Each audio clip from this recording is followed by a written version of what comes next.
Sir నమస్తే sir. Sir ఎలా ఉన్నారు సార్? బాగున్నామా. సార్ ఇప్పుడు తెలంగాణలో గద్దర్ గారిని గుర్తు చేసుకుంటూ అదేవిధంగా ఆయన పేరు మీద తెలంగాణ గద్దర్ ఫిల్మ్ అవార్డ్స్ అనేది తీసుకురావడం జరిగింది సార్. అయితే ఈ ప్రభుత్వం తీసుకొచ్చిన ఈ అవార్డ్స్ ఏవైతే ఉన్నాయో దీనిపైన మీ అభిప్రాయం ఎలా ఉంది? అభిప్రాయం ఉంది, బాగుంది కదా, బాగానే ఉంది, బాగా చేశారు, ఇచ్చేసారు. ఇంకేంటి దానికి అభిప్రాయం ఏంటి? Okay sir.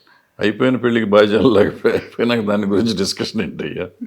సార్ యాక్చువల్గా ఇక్కడ ఏం జరిగిందంటే చాలా వరకు ఏమంటున్నారంటే చాలా బాగుంది, బాగా చేశారు ఇది.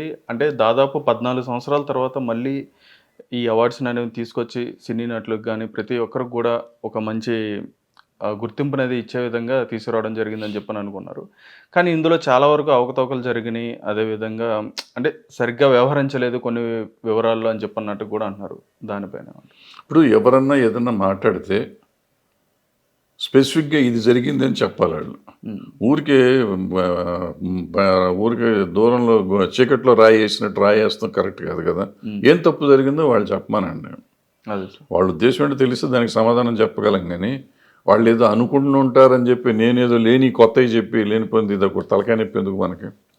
ఇప్పుడు 14 సంవత్సరాల తర్వాత జరిగింది, అసలు చేస్తారు అనే నమ్మకమే లేనప్పుడు ఒక గవర్నమెంట్ వచ్చి చేసింది, బ్రహ్మాండంగా చేసింది. దాంట్లో ఇప్పుడు జ్యూరీ అన్నాక కొన్ని ఉంటాయి, వాళ్ళ పర్సనల్స్ ఉంటాయి, వాళ్ళ మూడ్ ఉంటుంది, ఏదో ఏది జరిగిందో ఏం జరిగిందో జరిగి ఉండదు. కొన్ని ఇష్టం ఉండి ఉండొచ్చు, ఇష్టం లేని ఉండి ఉండొచ్చు. నాకు నచ్చినవి అన్నీ కరెక్ట్ అవార్డులు, నాకు నచ్చని కరెక్ట్ అవార్డులు కాదు అని ప్రతివాడు అనుకుంటే అయ్యే అవార్డు కరెక్ట్ కాదు. సో వాళ్ళకి ఏం నచ్చిందో జ్యూరీలో ఉన్న వాళ్ళకి నచ్చినవి ఇచ్చారు, వాళ్ళు అయిపోయింది. అందరం మనవాళ్ళే కదా వచ్చింది, సంతోషంగా తీసుకున్నాం. అదే సార్. సార్ యాక్చువల్గా ఇక్కడ ఏంటంటే ఇచ్చిన ఇన్విటేషన్ ఏదైతే ఉందో అది గద్దర్ గారు కనీసం అందులో ఫోటో లేదని చెప్పని చాలా మీడియాలో కూడా చర్చనీయాంశంగా మారింది. చాలా వరకు కూడా వాటిని మీడియాలో ఎక్స్పోజ్ చేయడం కూడా జరిగింది. ఇచ్చేది గద్దర్ గారి పేరు మీద అని చెప్పని, కానీ అక్కడ ఎవరో గద్దర్ గారి ఫోటో కూడా లేకుండా ఇన్విటేషన్ ఇచ్చారని చెప్పని దాని మీద జరిగింది. దాని మీద మీ అభిప్రాయం? అభిప్రాయం ఏముంటుంది? ఇప్పుడు ఆ ఇన్విటేషన్లు ఇచ్చారు, వాళ్ళు ఎప్పుడు ఇచ్చారో అడగని తెలుసా? ఇన్విటేషన్లే రాలేదు. ఏదో రాత్రి 10ంటికి పొద్దున్న ఫంక్షన్ అంటే రాత్రి 9ంటికి ఇప్పుడు నాకే రాత్రి 9ంటికి ఎప్పుడు వచ్చింది, చూసేంత టైం కూడా లేదు. మార్నింగ్ మర్నాడే కదా ఫంక్షన్, ఎక్కడో ఉంటాం మేము, నైట్ ఎక్కడో తెచ్చి ఇచ్చారు, చూసాం. ఇది ఉందా లేదా నిజంగా అయితే నేను అబ్జర్వ్ చేయలేదు. అండ్ ఇది కోడి మీద అంటే కోడిగుడ్డు మీద ఈకలు వీకినట్టు ఇట్లా ఆ ఫోటో ఉందా ఈ ఫోటో ఉంది, ఇదే పైన మనకి. ఇప్పుడు గద్దర్ గారిని గౌరవిస్తూ గవర్నమెంట్ ఆయన పేరు పెట్టి ఒక అవార్డు ఇచ్చింది. ఇచ్చినాక ఇన్విటేషన్ మీద ఆయన బొమ్మ వేశారా, ఇన్విటేషన్లు కాకుండా ఇంకెక్కడ వీళ్ళు వేసారా, ఇవన్నీ ఇది అవసరమా? ఇప్పుడు గద్దర్ పేరు తీసేసి అయితే గద్దర్ అవార్డ్స్ అనలేదుగా. తెలంగాణ అవార్డ్స్ అన్నారా? గద్దర్ పేరు తీసారా? తీలా. మరి ఇంకేంటి, గద్దర్ పేరు ఉంది కదా, ఇంకా ఫోటోలు ఎందుకు? అదే సార్. సార్ అంటే క్రితంలో అంటే గతంలో జరిగిన ఈ అవార్డ్స్ ఏవైతే ఉన్నాయో, ఇప్పుడు నంది అవార్డ్స్ కానీ లేదంటే ఇటువంటి అవార్డ్స్ జరుపుకున్నప్పుడు ఆ టైంలో జరిగిన వాటికి అంటే ఇప్పుడు జరిగిన ఈ కార్యక్రమానికి ఈ రెండింటికి అంటే రెండు కూడా మీరు చూశారు, ఇవి రెండింటి మధ్య ఎలా ఉంది, డిఫరెన్స్ ఎలా ఉందని మీరు అనుకుంటున్నారు? ఏం డిఫరెన్స్ ఉండదు. ఇప్పుడు అప్పుడు ఉన్న రోజుల్లో గవర్నమెంట్ అంటే ఇట్లా ఉండాలని గవర్నమెంట్ ఫంక్షన్స్ చేసాం మేము అందరం చేసిన రోజుల్లో. ఇప్పుడు కొత్త జనరేషన్ వచ్చారు, ఇప్పుడు టీవీలో చూస్తున్నారు కదా, టీవీలో అంటే అది టీవీలో వీళ్ళకి కొత్త వచ్చేసింది. మేము చేసినప్పుడు మేము టీవీ ప్రోగ్రామ్స్ చేసేవాడిని. టీవీలో ఫినాలే ప్రోగ్రామ్స్ చేసేటప్పుడు చేసేవాళ్ళం. దగ్గర అట్లాగే ఉంది. నా వరకు నాకు చూస్తే టీవీ ప్రోగ్రామ్ చూసినట్టే ఉంది అది. టీవీ ప్రోగ్రాంలో 4 అవార్డులు ఇస్తాము, ఓ పాటో డ్యాన్సో ఒక మాటో ఏదో చెప్తాము, మళ్ళీ 4 అవార్డులు ఇస్తాం, చేస్తాం. సిమిలర్గా అదే చేశారు. అంటే ఏదైనా కొత్తగా చేసింటే బాగుండేది. అది రొటీన్ ఫార్మాటే చేశారు. అయితే కొంచెం లావిష్గా ఉంటాం.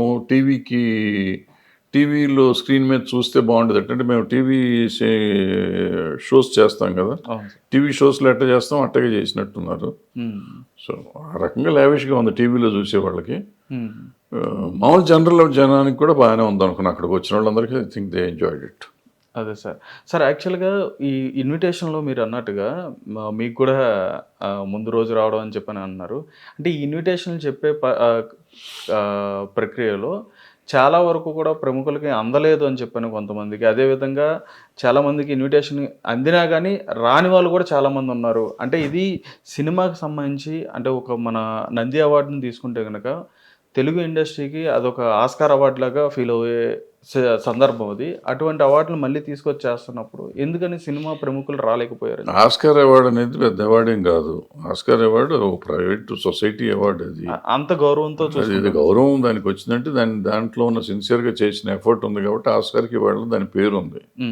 దానికంటే కాన్స్ అవార్డు పెద్ద అవార్డు ఒరిజినల్లీ స్పీకింగ్. అవును సార్. సో బట్ ఆస్కార్కి పేరు వచ్చింది, దాని మీద మనం గ్లామర్ పెరిగింది. ఇప్పుడు మన Filmfare private award, Filmfare award ఏం అవార్డు, దానికంటే డెఫినెట్గా నంది అవార్డు గొప్పది, నేషనల్ అవార్డు గొప్పది.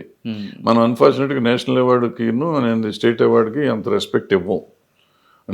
నేషనల్ అవార్డుకి ఇస్తాను. నేషనల్ అవార్డు ఏంటంటే అక్కడ ప్రెసిడెంట్ ఆఫ్ ఇండియా కాబట్టి దానికి రూల్స్ రెగ్యులేషన్స్ ఉంటాయి.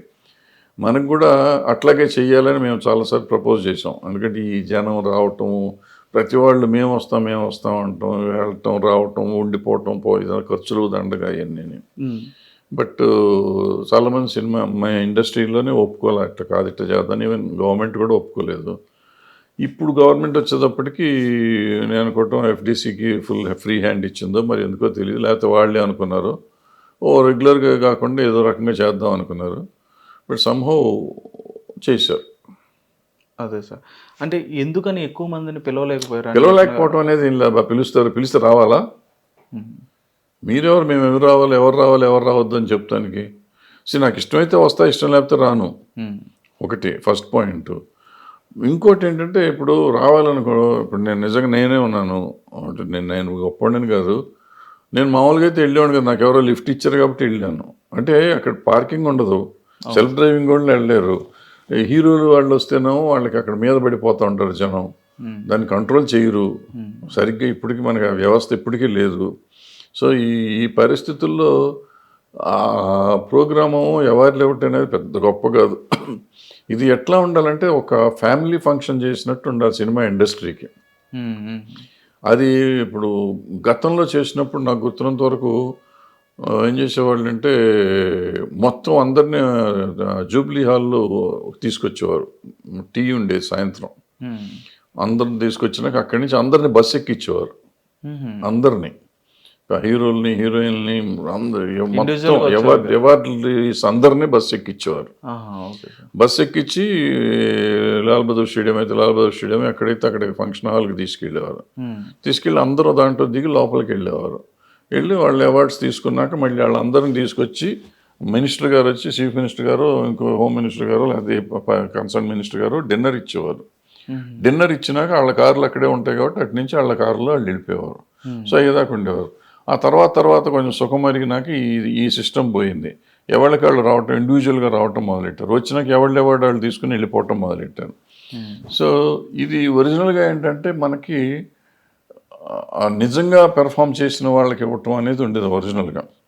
ఈ తర్వాత కాలంలో ఏంటంటే పాపులర్ సినిమాకి పాపులర్ వాళ్ళు వస్తే జనం వస్తారు, గవర్నమెంట్కి జనం వస్తారు అనే కాన్సెప్టే తప్పు అసలు గవర్నమెంట్ ఇచ్చే అవార్డుల్లో. బట్ అన్ఫార్చునేట్గా ఈ గవర్నమెంట్ అవార్డ్స్లో అన్నింటిలోనూ ఈ మధ్యకాలంలో ఈ పాపులర్ అవార్డు అయిపోయింది. ఇప్పుడు మీరు చెప్పిన ఫిల్మ్ఫేర్ లాంటిది కానీ, ఆస్కార్ లాంటివి కానీ, ఇవన్నీ ఓ హైప్ ఉన్న అవార్డ్స్ కోసం ఉంటుంది. ఆ జనం వచ్చి తప్పట్లు కొట్టాలి, ఇవ్వాలి, అప్పుడు ఇవ్వాలంటే వీళ్ళు పెద్దవాళ్ళు కావాలి. సో అందుకని వాళ్ళకి అవార్డులు ఇద్దాం అనే ఆలోచనలో జ్యూరీ చేస్తాను.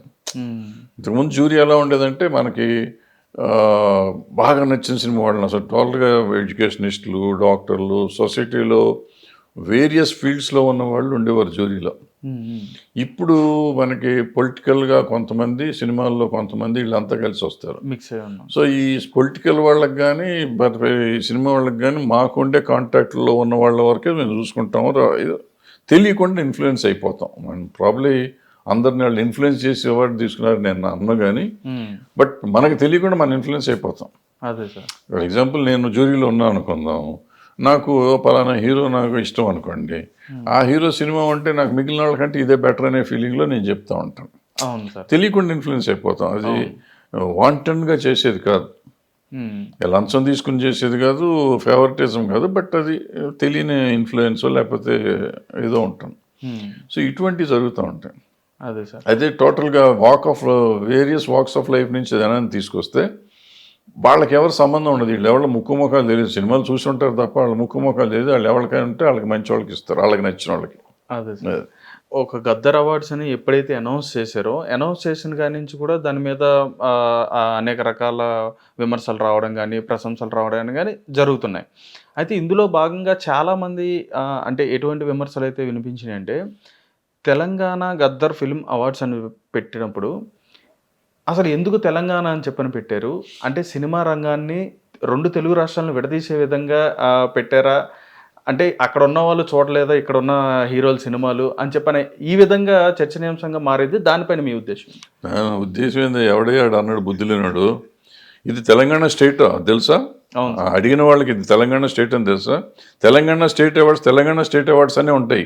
మధ్యలో గద్దర్ గారి పేరు పెట్టాం కాబట్టి తెలంగాణ గద్దర్ స్టేట్ అవార్డ్స్ అన్నాం. అంతే తప్ప తెలంగాణ లేకుండా అసలు గద్దర్ అవార్డ్స్ అంటే ఏ దేశంలో ఎవరిస్తున్నట్టు? Gaddar awards for Telangana state అనాలి. దానికంటే తెలంగాణ గద్దర్ స్టేట్ అవార్డ్స్ అన్నాం.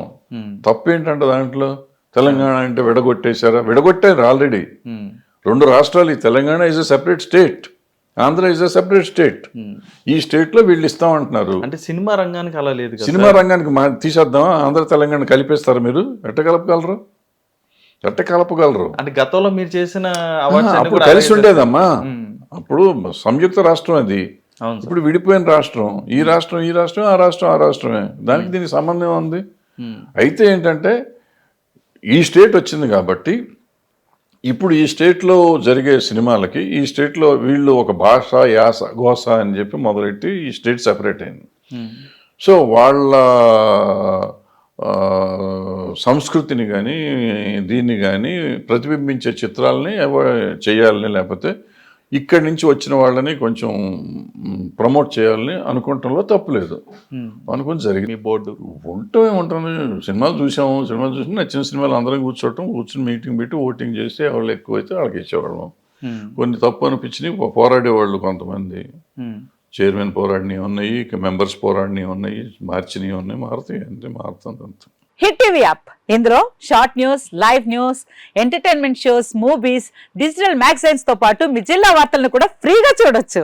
ఇంకెందుకు ఆలస్యం, వెంటనే హిట్ టీవీ యాప్ ని డౌన్లోడ్ చేసుకుని ఫ్రీగా ఎంటర్టైన్మెంట్ పొందండి. Hit TV app. Hit TV app. Please download hit TV app. Hit TV app ని ఫ్రీగా డౌన్లోడ్ చేసుకుని ఎంజాయ్ చేయండి. మీకు నచ్చిన ఎంటర్టైన్మెంట్ కోసం హిట్ టీవీ యాప్ ని ఫ్రీగా డౌన్లోడ్ చేసుకుని ఎంజాయ్ చేయండి. హిట్ టీవీ యాప్ ని డౌన్లోడ్ చేసుకుని ఆస్వాదించండి, ఆశీర్వదించండి. ఇంతమంది సెలబ్రిటీలు హిట్ టీవీ యాప్ ని డౌన్లోడ్ చేసుకోండి అని చెప్తున్నారంటే ఎంత మంచి యాప్ ఆలోచించండి. అమెరికాలో చదవాలనుకునే వాళ్ళకి విశ్వసనీయమైన పేరు మన శౌర్య కన్సల్టెన్సీ. UK లో 1 year masters, 2 years work permit up to 5 years visa. Contact Saurya Consultancy. Contact 89851 89851.